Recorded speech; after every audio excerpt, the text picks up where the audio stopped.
Bapak Ibu, tadi ibadah 1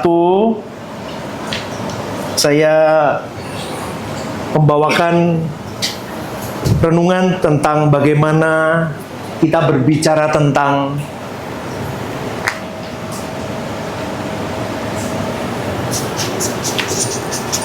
Matius 6 ayat 11. Coba tayangin dong. Matius 6 ayat 11, firman Tuhan berkata, "Berikanlah kami pada hari ini makanan kami yang secukupnya." Di dalam King James Version dikatakan, "Our daily bread." Makanan kami sehari-hari, itu dari King James. Kalau kita ambil dari Today's English Version, dikatakan, "Give us today the food we need."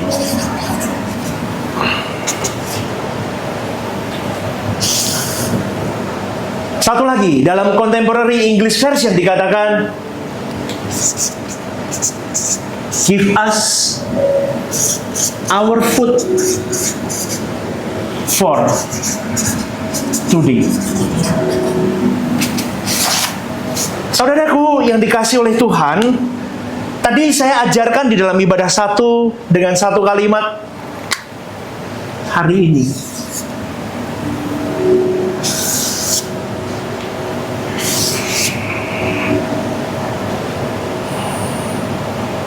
Ini mengungkapkan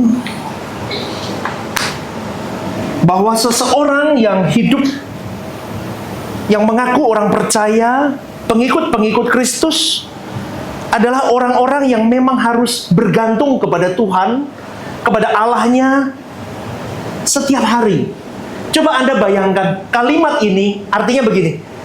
Berikanlah kami makanan kami untuk hari ini. Bukan untuk minggu ini. Bukan untuk tahun bulan ini, bukan. Tetapi hari ini. Ini satu kalimat yang boleh dikatakan begini, saudaraku.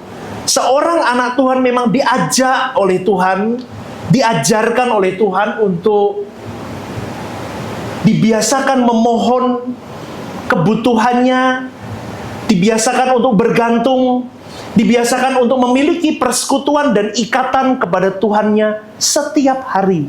Karena Tuhan yang menyediakan berkat atas dirinya. Maka di dalam kebutuhan setiap harinya, harus ada satu kunci. Dalam doa Bapa kami ini ada tali yang mengikat, kunci yang mengikat, yaitu dengan satu kalimat. Rasa cukup. Katakan amin, saudaraku. Rasa cukup. Dan manusia hari ini, Kristen hari ini, jarang yang memiliki kata dalam hati hidup jiwanya, rasa cukup. Ini fakta lapangan. Dan ini real. Kembali saudaraku, saya akan melanjutkan. Tadi di awal-awal ibadah pertama saya juga menyinggung satu kalimat begini. Bagaimana orang bisa memiliki rasa cukup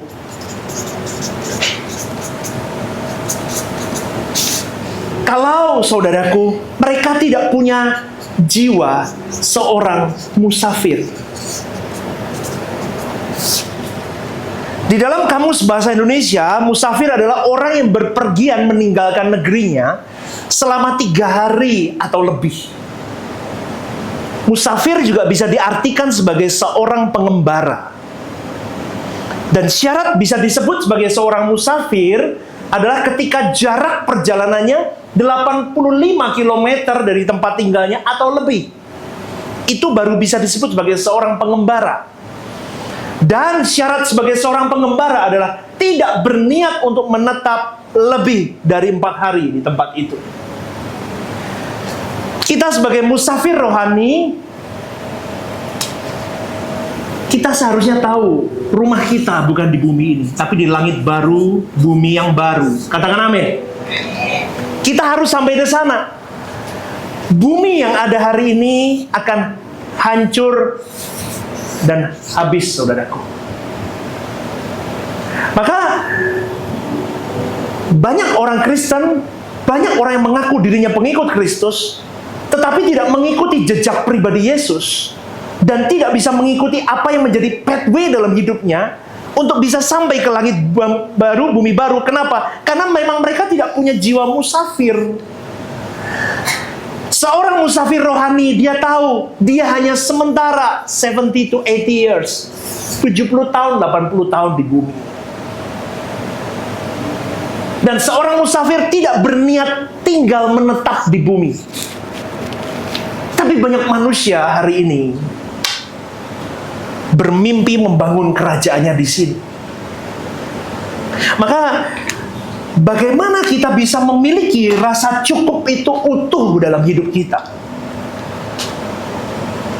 Maka saya mau katakan begini, saudaraku. Paulus berkata di dalam 1 Timotius 6 ayat 8. Coba tampilkan.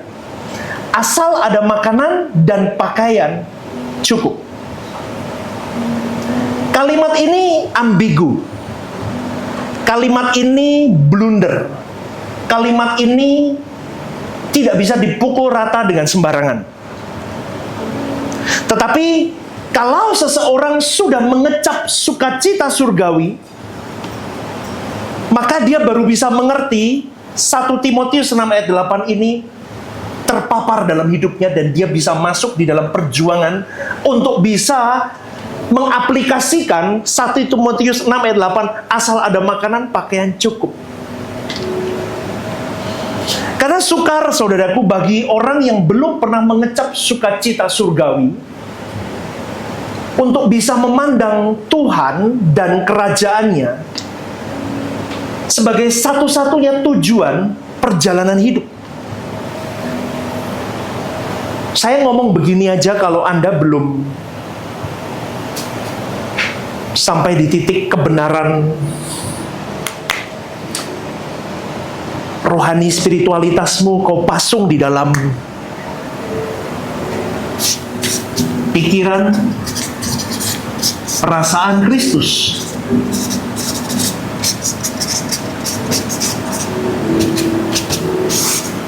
Saya khotbah begini, Anda bisa duduk dan berkata, pendetone rak ngawang, pendetone sikile rak napak bumi. Halo? Loh, ini mudeng apa enggak? Anda tidak memasung pikiran perasaanmu dalam Kristus. Maka lagu tadi betul. Ku bersedia hidup kudus tak bercela, takkan lagi dalam percintaan dunia. Nah ini kalimat nih. Ajarku berpikir seperti dirimu, Yesus. Seperti dirinya Yesus. Bawaku Tuhan dalam perjuanganmu. Perjuanganmu dan perjuanganku menaklukkan pikiran, perasaan kita seperti Kristus berjuang.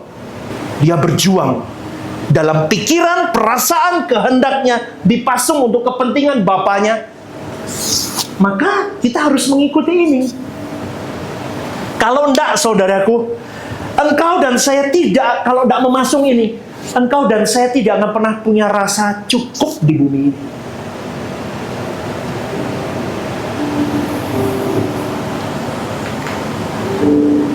Sukar, makanya saya ngomong sukar kalau orang tidak masuk dalam perjuangan di sini. Saya khotbah begini, Anda akan ngomong pendeta ini tidak napak di bumi kakinya. Emangnya pendetanya tak butuh duit?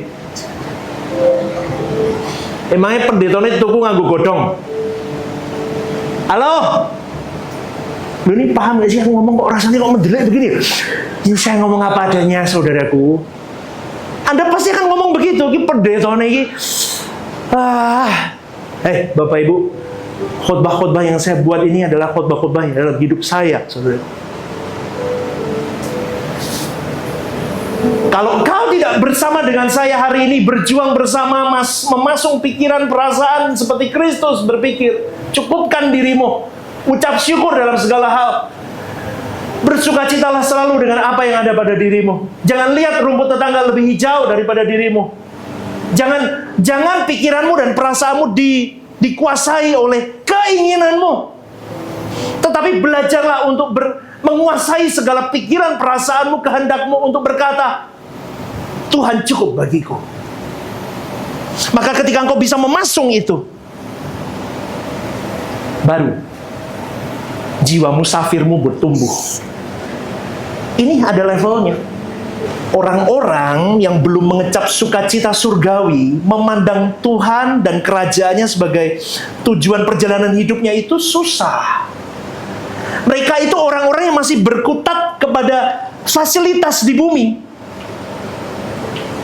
Fasilitas bumi itu sumber kebahagiaannya.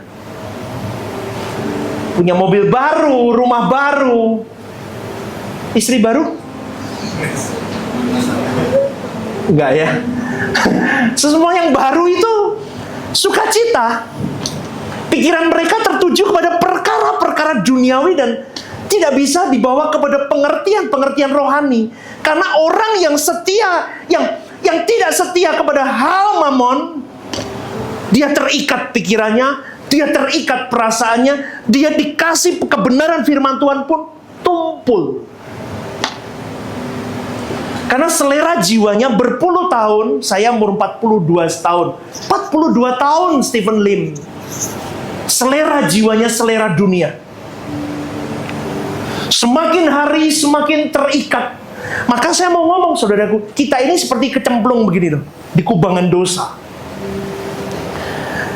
Kalau kau terus, ini seperti lumpur sedot itu loh.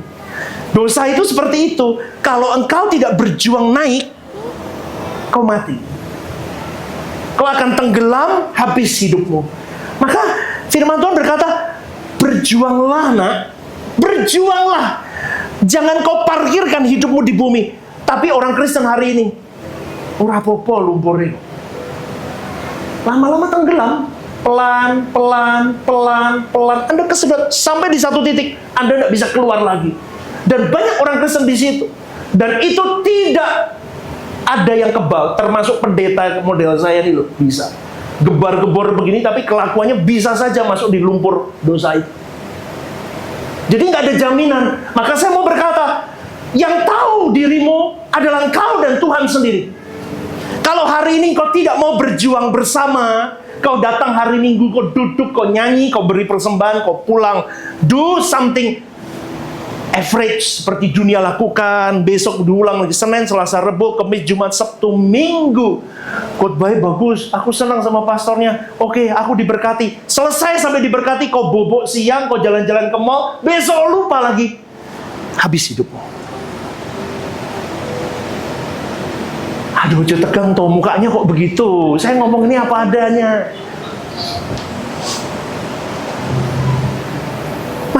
Berjuang yuk bareng-bareng sama saya. Pasung pikiran perasaan di dalam Kristus. Maka pikiran kita tidak lagi tertuju kepada hal-hal dunia. Hati kita sudah tidak lagi terbelenggu dan langkah kita tidak terkunci dengan mamon. Maka terkait dengan hal ini, saudaraku, Tuhan Yesus menyatakan bahwa di mana hartamu berada, di situ hatimu berada. Maka saya mengajak pada pagi hari ini, pindahkan hatimu ke surga mulai hari ini. Berjuanglah bersama dengan saya. Gampang nggak, pastor? Nggak gampang, saya aja setengah mati. Yang serius berjuang, itu aja masih jatuh bangun. Apalagi yang santai-santai. Memindahkan hati ke surga itu dari hal-hal kecil. Berlatih dari hal-hal kecil. Sehingga kita terakumulasi menjadi sebuah komitmen kuat untuk kita bisa memindahkan hati ke surga dalam hal-hal yang besar suatu hari. Maka kata cukup, saudaraku, itu bukan lagi sebagai lelucon di dalam kekristenan. Apa? Cukup. Nah, memang orang Kristen nggak nganggur duit. Terus orang Kristen nggak suruh kerja. Terus orang Kristen nggak suruh ini dan itu. Loh, do something. Lakukan semuanya. All the best. Tapi hatimu tidak terikat di situ. Ketika kau lakukan pekerjaanmu, kau lakukan 100% terbaik. Be the best. Saya kasih tahu. Orang yang memasung dirinya dalam pikiran dan perasaan Kristus, orangnya pasti cerdas, tanggung jawab, disiplin, dan semuanya berintegritas ilahi. Amin. Amin. Orang model begitu pasti di atas rata-rata. Gak usah lihat umurmu. Tapi orang yang belajar memasung pikiran, perasaan, kehendaknya dalam Kristus, orangnya pasti atas rata-rata. Dan kalau kau lakukan itu, saudaraku, di pekerjaanmu, di pernikahanmu, di keluargamu, di studimu, di pelayananmu, di atas rata-rata, lakukan saja. Tapi tujuannya apa? Lah itu yang dibedakan. Kalau orang tenggelam di sini, tujuannya bukan untuk aku. Yesus lakukan semua bukan untuk dia, tapi untuk Bapaknya. Maka ketika everything getting failure, ketika kau berjuang 100% dan di perjalanan perjuanganmu failure, ada sesuatu terjadi. Bisa itu kesalahanmu, bisa izin Tuhan. Kau tidak gila. Kau tidak depresi. Kau tidak stres. Kenapa? All belongs to God. Amin. Iki mudah berapa ngantuk. Saya ngomong begini, saudaraku, supaya engkau dan saya bisa mempraktekkan hari-hari hidup kita menjadi pribadi yang berkualitas A. Kata rasa cukup ini tidak main-main, saudaraku. Karena kehidupan tanpa rasa cukup itu adalah sebuah sia-sia. Kau akan diperbudak dengan keinginan-keinginan yang akan membelenggu dirimu. Ini dalam 1 Timotius 6 ayat 6 dikatakan begini. Memang ibadah itu kalau disertai rasa cukup, memberi keuntungan besar. Coba tampilin. 1 Timotius 6 ayat yang ke-6.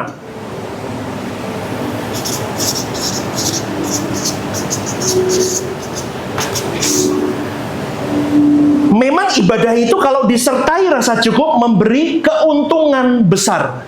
Rasa cukup di sini menggunakan kata aslinya autarkeias, yang artinya be enough. Dan ibadah di situ menggunakan kalimat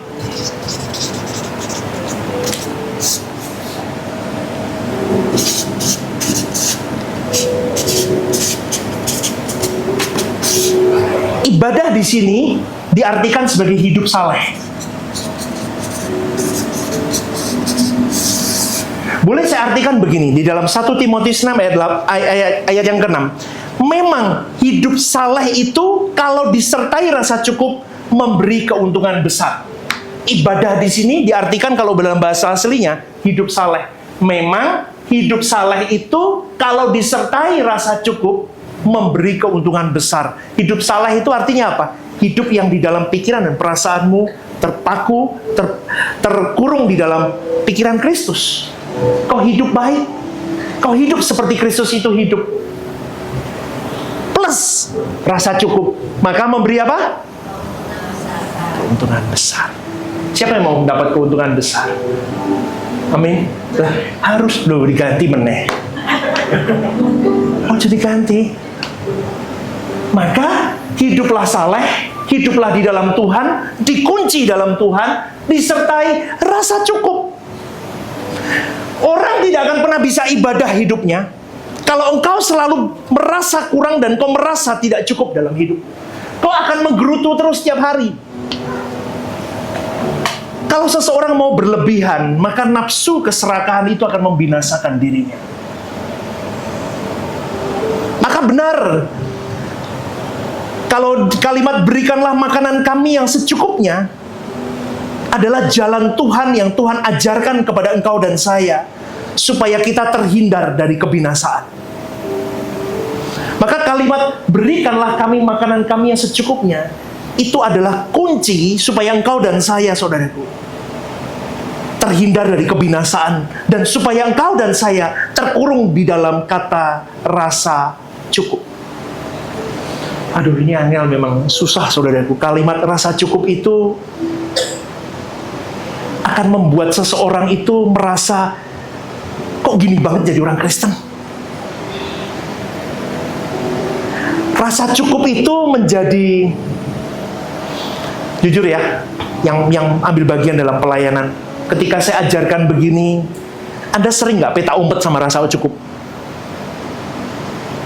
Halo, begini mudah pura-pura apa gitu? Anda ikut pelayanan, Anda saya ajarkan di sini nih tentang rasa cukup.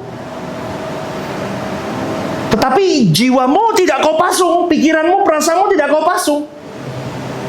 Maka kau bisa berkata, ya aku harus memiliki rasa cukup. Tapi sebetulnya sak janjane, enggak. Kamu enggak mau di situ. Kamu tidak mau sungguh-sungguh memproyeksikan dirimu untuk sampai mengenakan rasa cukup itu sempurna. Tetapi cuma ditaruh di sampingmu. Maka ketika ada kalimat rasa cukup itu, kau masih bisa bargaining, kau masih main peta umpet dengan nuranimu. Dan akhirnya, kau melegalkan beberapa momen hidupmu untuk kau bisa, tidak apa-apa lah sesekali. Iya apa enggak, saudaraku? Ya. Bertobatlah. Karena saya begitu dulu. Rasa cukup itu harus mulai kita kerahkan di dalam diri kita, saudaraku, supaya benar-benar berikanlah kami makanan kami yang secukupnya itu real dalam hidup kita. Dan itu adalah pagar supaya kita tidak menyimpang dari jalan Tuhan menuju ke jalan yang lain. Maka hari ini, saudaraku, kalau kau dan saya tidak berada di dalam pathway yang benar, di dalam drive yang benar, di dalam pengajaran yang benar, Anda tidak akan pernah masuk di dalam kata rasa cukup ini. Dan orang yang mengumbar nafsunya, dia akan menjadi seteru Tuhan.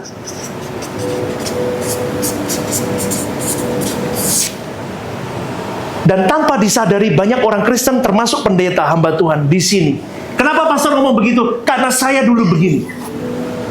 Sebetulnya saya bertuhan untuk Tuhan melegalkan, menjawab semua doa-doa saya. Dan doa-doa saya itu bukan keinginan Tuhan, tetapi doa-doa saya adalah list permintaan keinginan saya. Dan itu bermasalah, saudaraku. Maka pada pagi siang hari ini, saya rindu kepada kita semua. Bercerminlah kepada Kristus. Lihat bagaimana kau hidup. Kalau hari ini kau masih hidup untuk kesenanganmu dan keinginanmu, kau tidak akan pernah bisa mengaplikasikan asal ada makanan, pakaian, cukup. Lalu pastor, gimana orang bisa mengerti sampai di titik kadar mana cukup bagiku asal ada makanan, pakaian, cukup? Tadi ibadah 1 saya juga sudah memberikan singgungan. Orang yang terus berjuang di dalam Tuhan, dia pasti cerdas, dia pasti mengerti, dia pasti peka, dia pasti paham di titik mana yang menjadi kebutuhan dan keinginan. Halo? Amin? Apa yang menjadi kebutuhan dan keinginan, itu nuranimu tahu. Tapi kau tabrak di situ. Kau letakkan rasa cukup itu dan kau negosiat karena dagingmu lebih strong. Saya orang yang terikat di kalimat rasa cukup itu susah dulu, saudara. Apalagi orang-orang yang punya kemampuan finansial yang baik. Saya mau katakan, Tuhan sendiri berkata, orang kaya susah masuk surga. Kenapa? Karena banyak orang kaya yang mengumbar nafsunya. Maka orang tua pada pagi hari ini yang hadir, jangan ajak anakmu, ajar anakmu untuk pandai memilih hal-hal branded. Halo? Halo? Branded salah? Nggak salah, sesuai kebutuhan.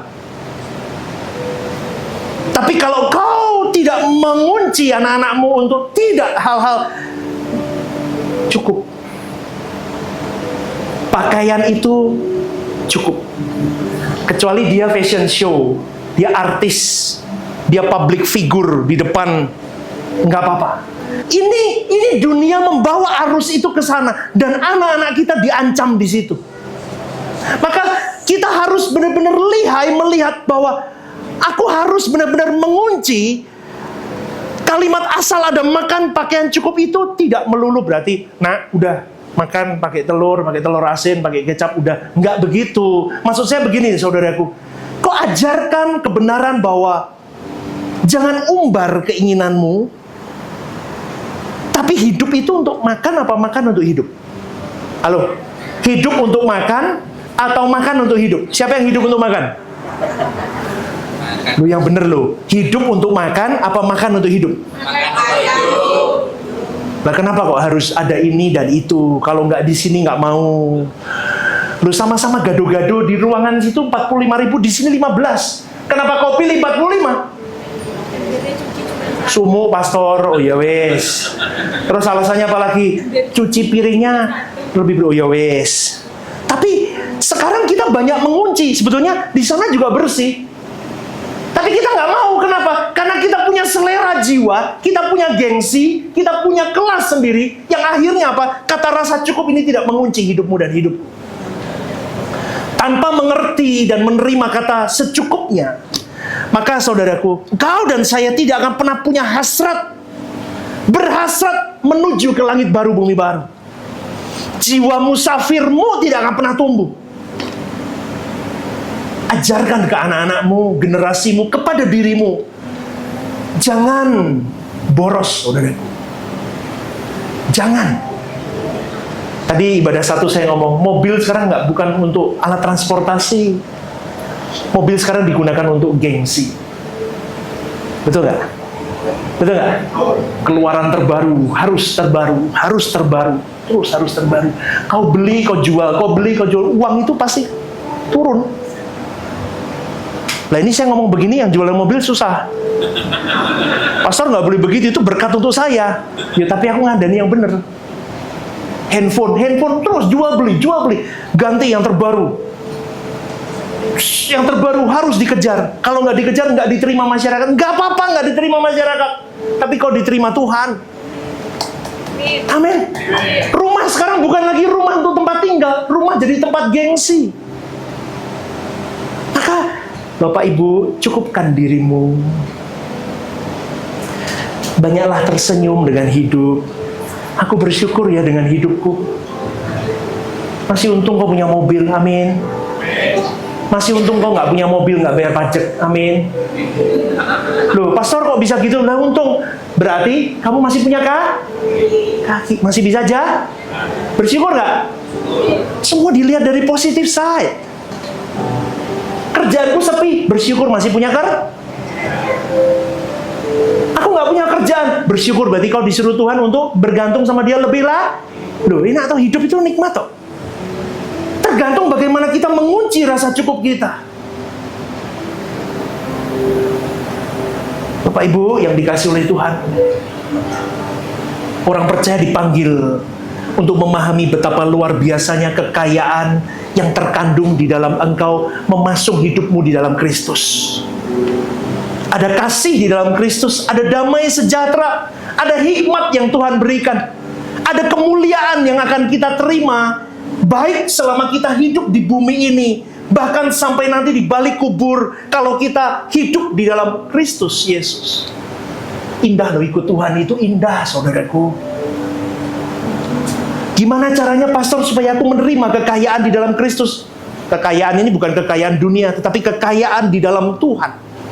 Caranya adalah semakin mengenal Dia, semakin mendalam dengan Dia, dan hidup bergaul dengan Tuhan.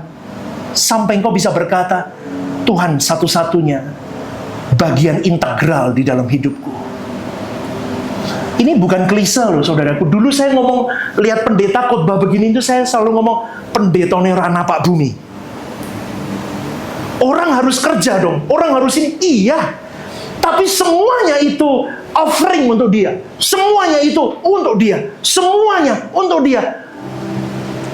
Sampai kau terima gajimu, kau terima uang, kau terima salary di tanganmu. Itu bukan milikmu. Itu milik Tuhan. Sampai kau berani nggak hambur-hamburkan uang ini. Maka saya mau ngomong pagi hari ini, hati-hati saudaraku. Kalau kau tidak punya rasa cukup, udah nggak perlu. Nanti istrimu yang, yuk ganti mobil, enggak, udah cukup. Kecuali mobilmu kayak atap genteng rumah bocor-bocor begitu, nyetir cor, ganti nggak apa-apa. Atau perjalanan ke gereja aja mogok 10 kali, ganti, ya betul. Kan mobilmu baik toh, AC-nya masih dingin toh. Oh nggak punya mobil kelihatannya. Tak akan selesai. Nanti punya mobil bagus kurang, ganti terus, ganti tahun sampai nanti kau punya helikopter lama-lama. Pastor, persiapan. Kenapa? Pak Agustiono naik helikopter turun di lantai 7. Ojo Pak, jebol kabeh aku ngomong. Ya, terus nanti akan terus, nggak ada selesainya. Tetapi kalau engkau memasung dirimu rasa cukup, aku kunci semuanya. Karena aku masih harus mengerjakan proyek Tuhan.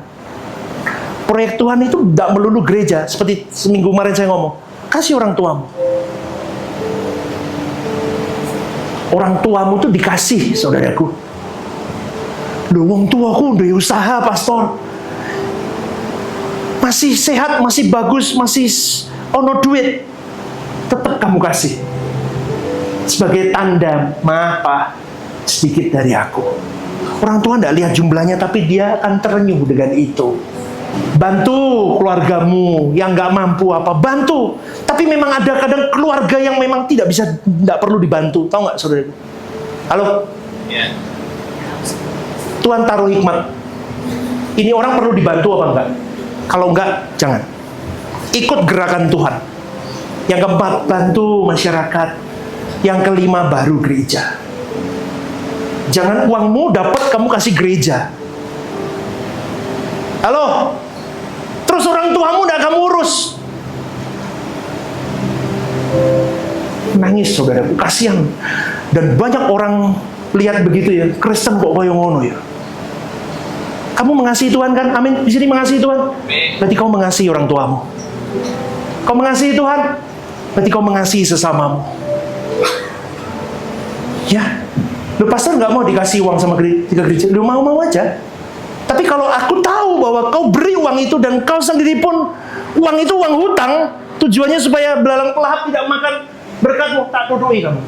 Kamu sudah tak ajari banyak di sini. Amin. Amin. Kamu jangan begitu.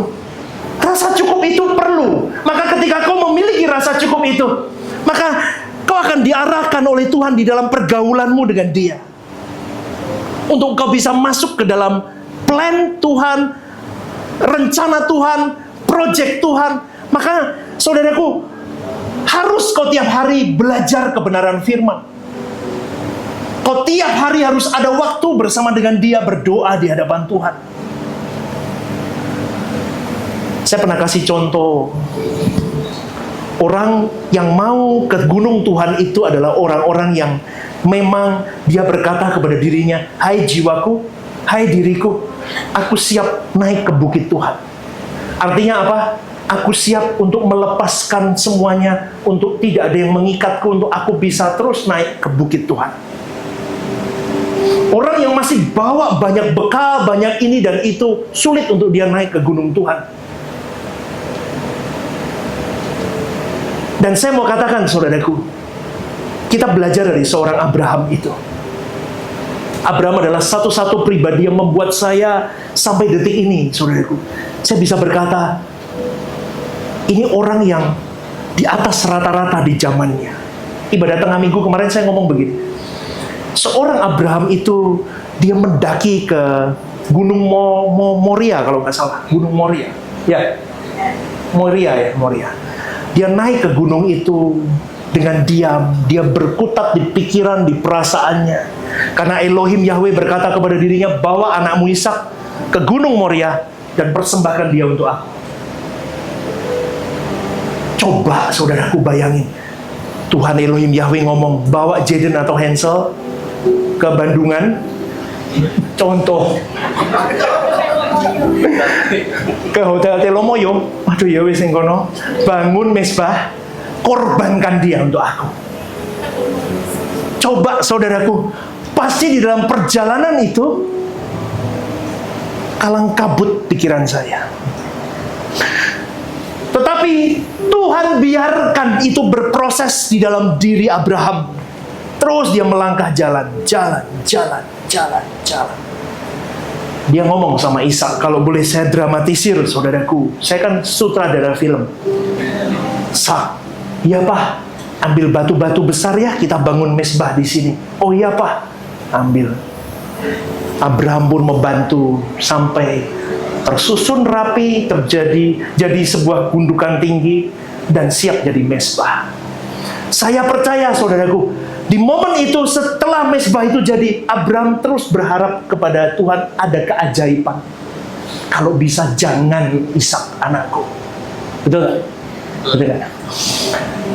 Kalau film sinetronnya mungkin, kalau Indonesia kan sambil diem itu ada suaranya bilang, Tuhan, di mana keajaibanmu? Tidak ada keajaiban. Misalnya begitu. Wah, masih tidak ada. Tahu saudaraku, saya kira di momen itu, semua malaikat bala tentara, bahkan Elohim Yahweh, di momen itu sedang matanya tertuju dari langit, tertuju kepada satu figur Abraham itu. Dia sedang melihat seberapa dia setia kepada diriku. Mungkin hari itu ya, semua malaikat yang baru motong pohon mangga di situ stop semua. Ya, mungkin ya, baru begitu semua. Habis Abraham mengikat Ishak, baru begini. Langsung Elohim Yahweh. Nah, ada korban. Di situ baru semua malaikat akhirnya yes, ditemukan satu manusia beda zamannya. Kamu dengar lagi? Kok rasanya malah kau nonton film deh.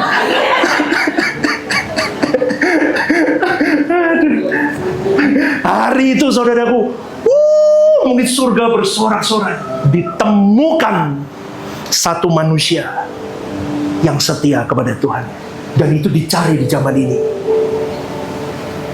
Rehoboth Semarang setiap kali ibadah, saya yakin surga pun mengamati, saudara.